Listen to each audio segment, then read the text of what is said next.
Chapter 9 is all about managers as ethical leaders and role models. As we all know, actions speak louder than words.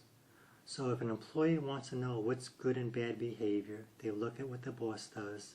If the boss does something, then that must be good.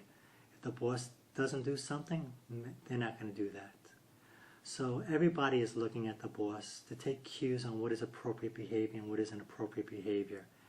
Managers have a lot of power.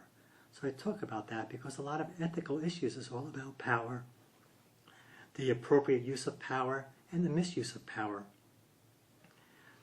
Talk about what it means to be an ethical leader.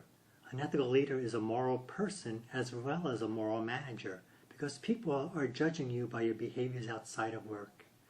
If you drink a lot outside of work and you come to work, people are going to talk about your drinking problem. If you're cheating on your spouse when you get to work, you're going to lose some respect by some employees. So your own personal morals matter a lot.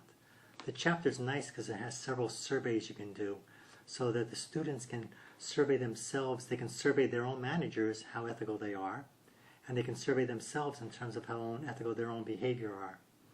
When they survey their managers, you go into small group discussions and you talk about, let's praise the good stuff first. What are the good things managers do that are ethical?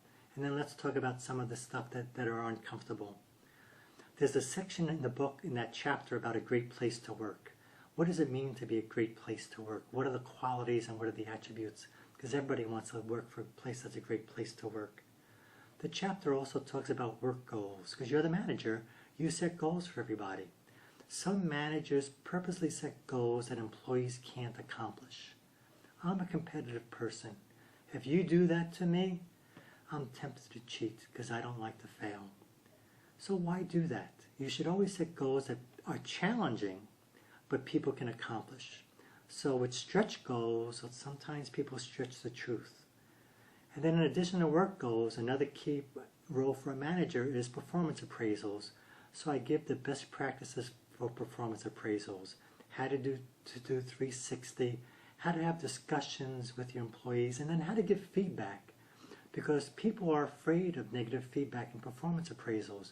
So how to give feedback in a very, very constructive way.